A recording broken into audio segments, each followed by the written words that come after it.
PC. Master. Platform. Yeah, don't worry, it's just me. Hey Internet, how's it going?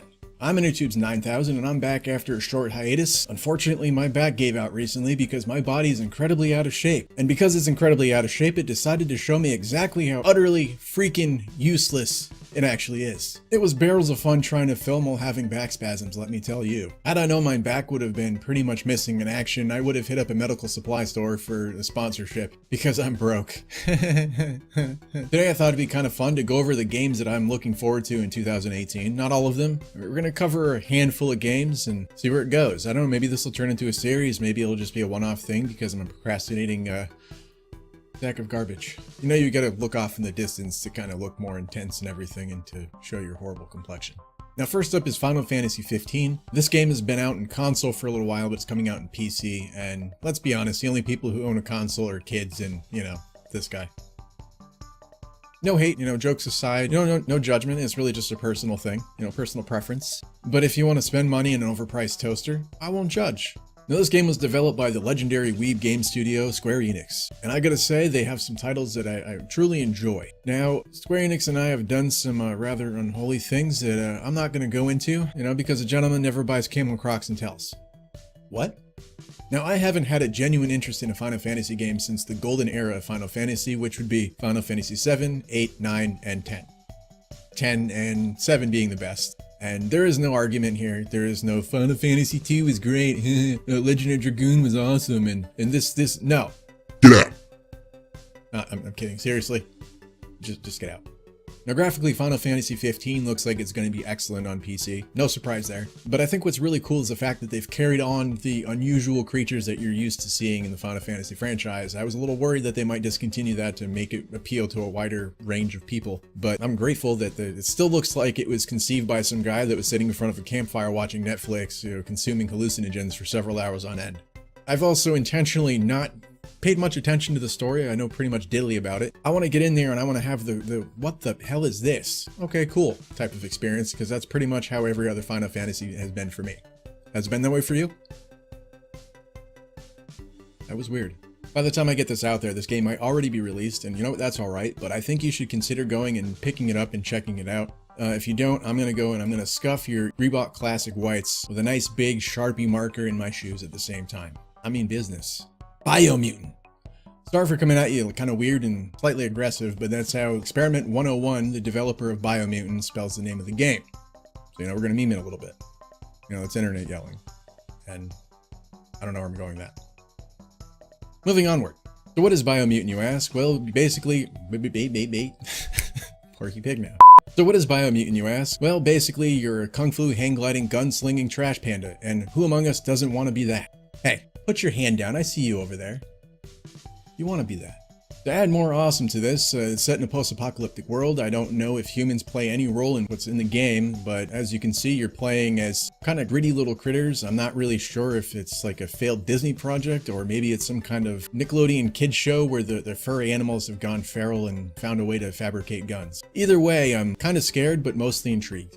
The developer Experiment 101 is an acquisition of THQ Nordic. You might know some of their games like the Gothic games and Darksiders. There's more too, but those are some of my favorites. Now, as far as I'm aware, this is Experiment 101's first project ever, and what a way to burst in on the scene. It's a bit like kicking in the door to a funeral while blaring Tom Jones and wearing the loudest smoking jacket you can while ripping a fat vape at the same time. That's pretty memorable.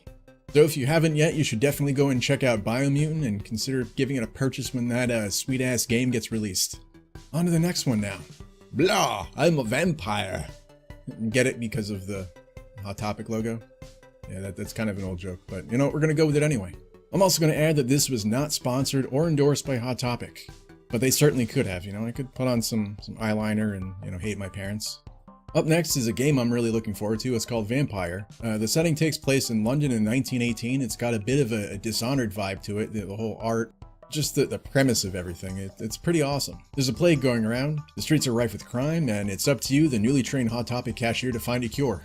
This joke's not going to get old for me. I apologize.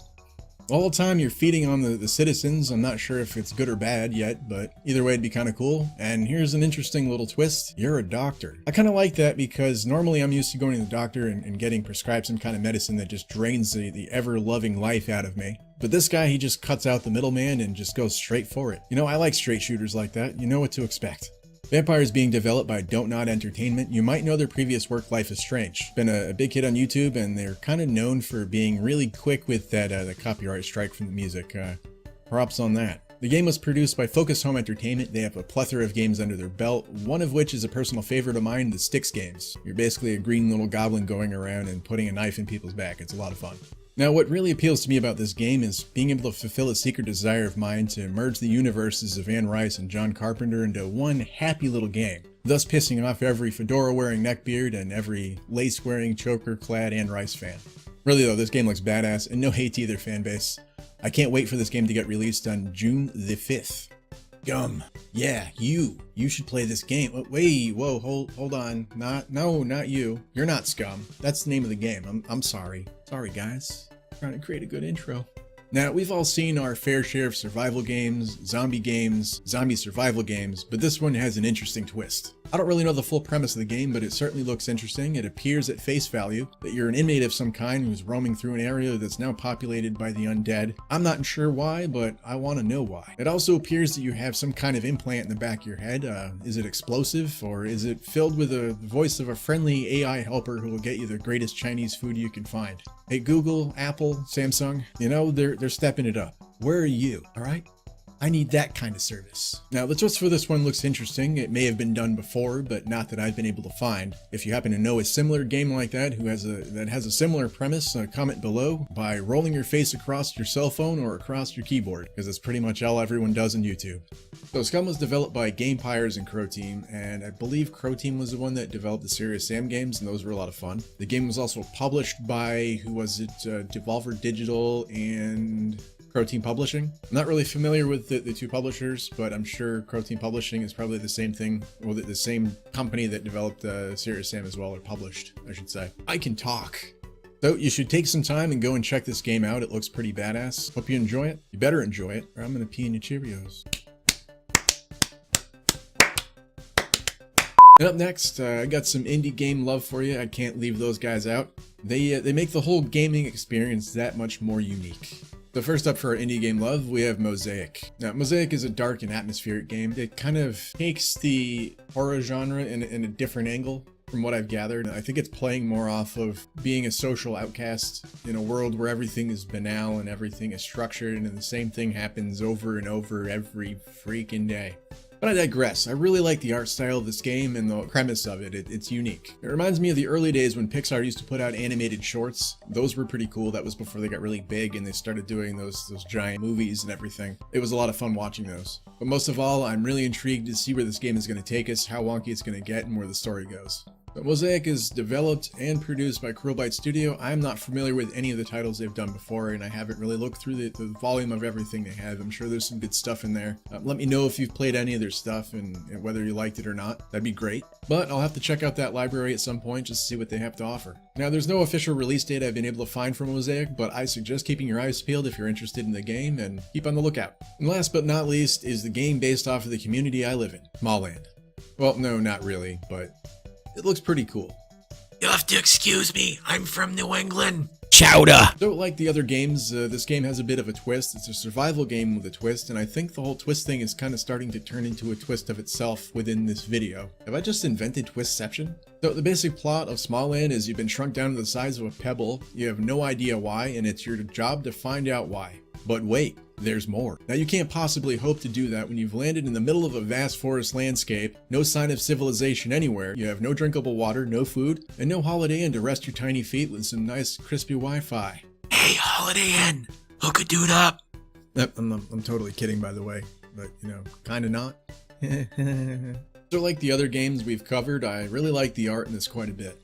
And I gotta say, this is a neat and interesting twist on the genre that I think is kind of giving it a little bit of a refresh. I like seeing genres that appear to be oversaturated and you have this little guy come out of nowhere. Now, one thing I really appreciate about indie titles is the fact that they're a bit more creative than some of the A titles, and that's not to say that the A-list titles aren't creative, but they don't have the freedom that an indie developer has because they're not beholden by shareholders or their publisher to put out a certain game to hit this certain demographic and get these certain amount of sales. And nothing wrong with those people that have to do that, but I like walking off the beaten path now and then, seeing what the indie world has to offer, because I think it spices everything else up. It'd be akin to eating the same food every day. I'd get pretty freaking bored of that. I don't know about you. But yeah, I like switching my games up in just the same manner. I also really like the idea of supporting creative independent projects because at its core, that's the basis of YouTube. That's really what got it started. That's what drives it currently. Even though it's gone onto some more professional tangents, you've got people like Dwayne "The Rock" Johnson on here, Jimmy Kimmel, etc. That's not to say that they're not capable of independent creative projects, but you get what I'm saying. Now, one of my favorite proposed features by Imbu Games for this title is the possibility of having up to 8 players in a single co-op game. Now, that sounds pretty cool. It'd be fun having your friends come in there and help build stuff, gather resources, or just have general shenanigans. That would be great. It'd also make for some great YouTube videos, and I would definitely be down for that. Now, unfortunately, there's no telling if this game's actually going to make it out because it's got this Indiegogo thing going on, and I think it's a staff of like 2 or 3 people. So they might need some funding, and they might need more people working on the project to streamline it a bit more. Either way, I hope the game actually comes out and, surprises the world because I think it's got some potential. Now, the game has some other neat features that I'm not really going to go into. Instead, I'm just going to kind of nudge you out the door a little bit and suggest that you go and check it out. Yes, you go and check that out. As a matter of fact, you should go and check out all the stuff we talked about today. Well, that wraps this up. I have no idea what I'm going to name this just yet, but we'll figure it out. So let me know what you thought of the games covered today. Maybe you have some suggestions for games that I didn't cover. Comment below. Also, take a moment and check out the game developers' websites. The links to that will also be in the description below, so you can check that out. But most of all, thanks for taking the time out of your day to watch me and my quirky ass self. So thanks for stopping by. I really appreciate it, and I hope to see you in the next one.